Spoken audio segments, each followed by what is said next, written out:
This house on East Vina Del Mar Boulevard has some nice possibilities to it. It actually feels very spacious.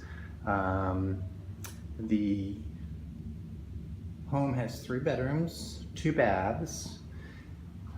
Here's the living room. Terrazzo floors throughout. They look to be in pretty good shape. I think they could probably be brightened a little bit with a restoring company, but not bad as they are currently. One weird thing is they still have they have some tile over top of terrazzo, and it's impossible to know what might be underneath it. I don't know if the terrazzo runs out there or if that was perhaps originally a porch. I don't think so, but you can't be sure. So the living room flows right into the dining room, which is right next to the kitchen. You know, basic builder grade cabinets, you know, melamine with Formica countertops. The appliances have age to them for sure. But a kind of a nice flow. You can see the dining room has a wall of mirrors over there, but you have 2 accesses to the kitchen. This is the hallway out to the guest bath and guest bedrooms, with the master bedroom at the end of the hall. From the sink, you do have a view right out to the back to the swimming pool.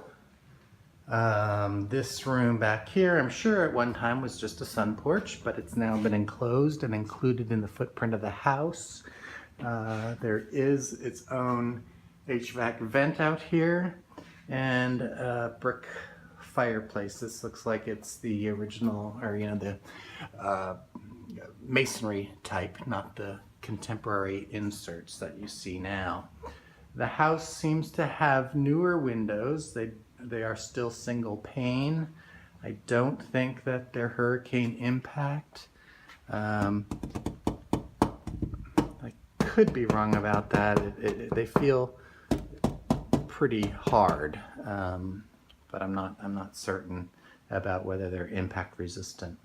This room out here is just painted paneling with a nice big slider out to a poolside table area. There are brick pavers here on this section. The rest of the pool is just cement, which needs to be blasted and resurfaced. The kitchen has that same, or not the same, but another type of tile laid over top what is probably terrazzo under there, but again, there's just no way to know for sure. So anyway, back to the entrance. You come in the house and straight ahead's the dining area. To the right is the living room, and through the living room is a hallway to the guest, or the bedroom wing. Here's the first guest bedroom.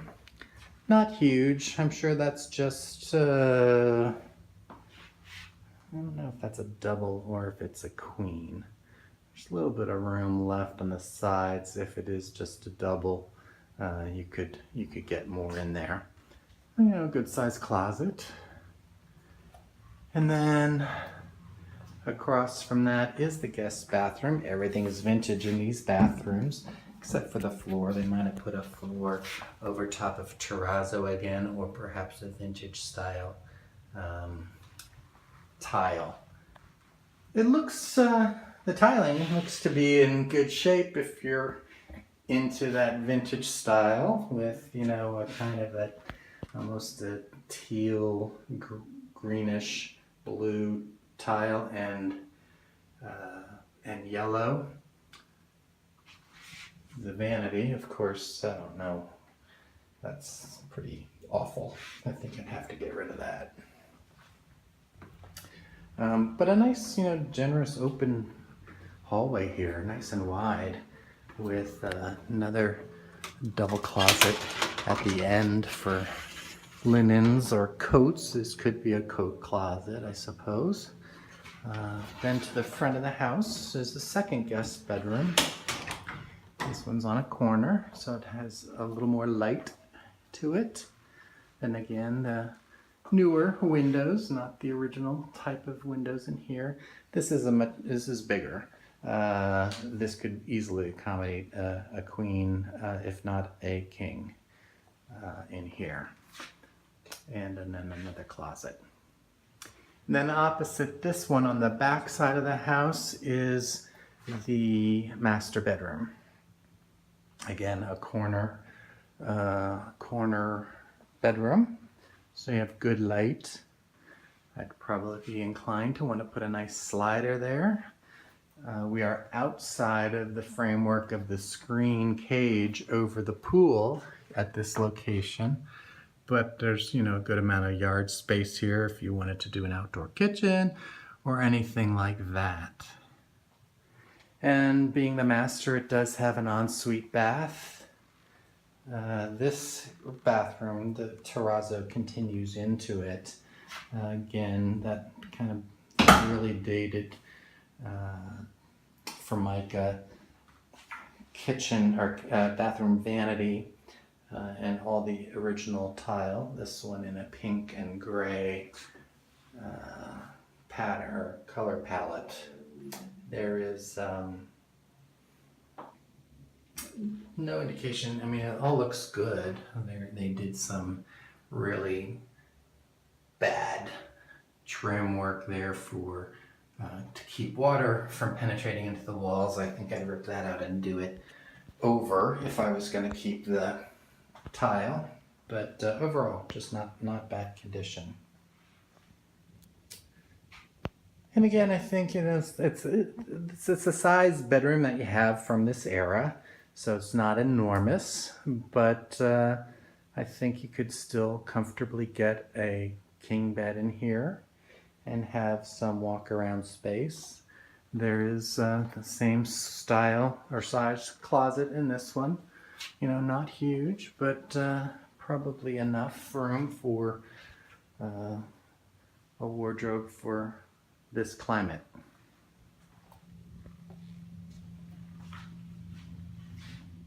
So back at the front door again, you come into the living room and there's a door to the garage off of the dining room.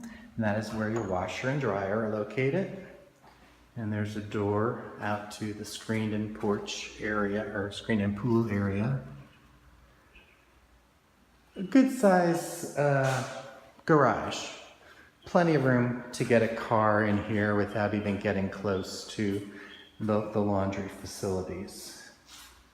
A newish air handler. I looked for a date, did not find one, so we'd have to have a home inspector trace. Oh no, wait, no, I did find one.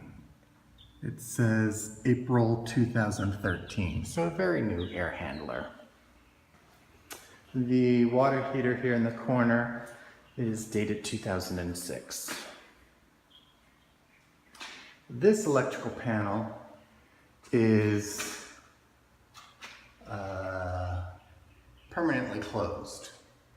This has old cloth wiring coming out of it. I don't know to what degree that is used any longer. This one is still an old electrical panel, but I don't think you're going to find cloth wires in here. So that's one concern about this house, is to what degree has all the wiring been upgraded.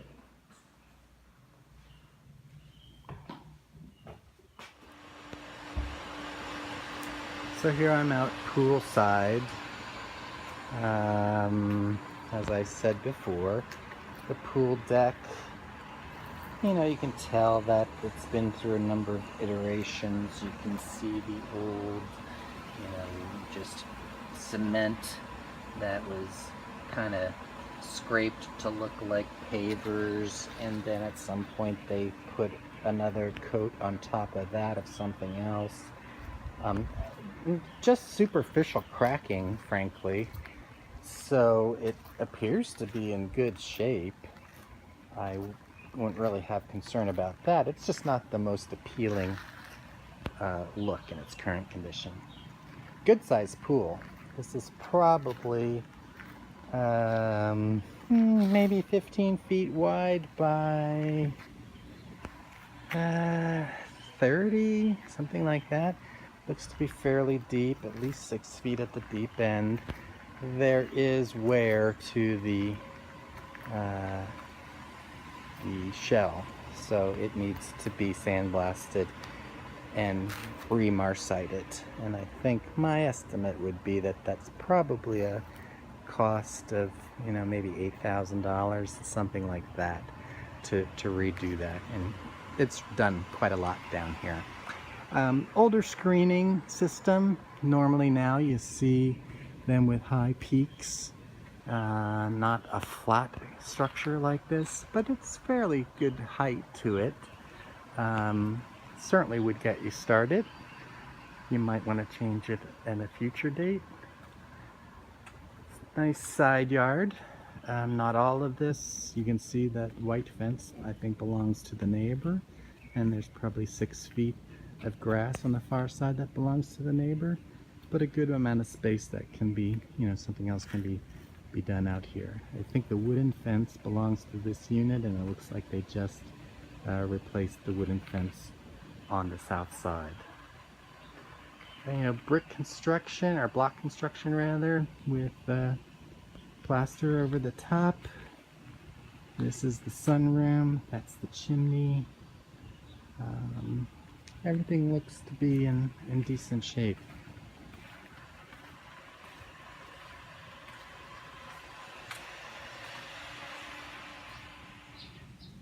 Okay, I'm now on the outside of the house. There's a nice wide carport. I don't know that I would drive completely through here.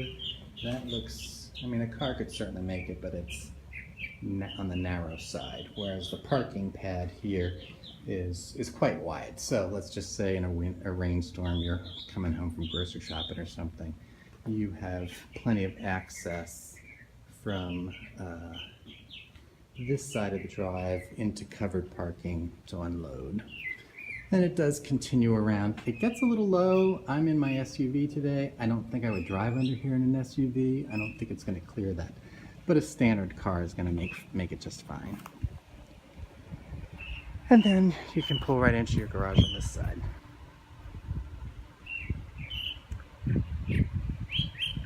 I believe I found previously that the barrel tile roof was replaced in 2000. Barrel tiles tend to last 30, 40, and 50 years, so I think you'd probably be good to go there.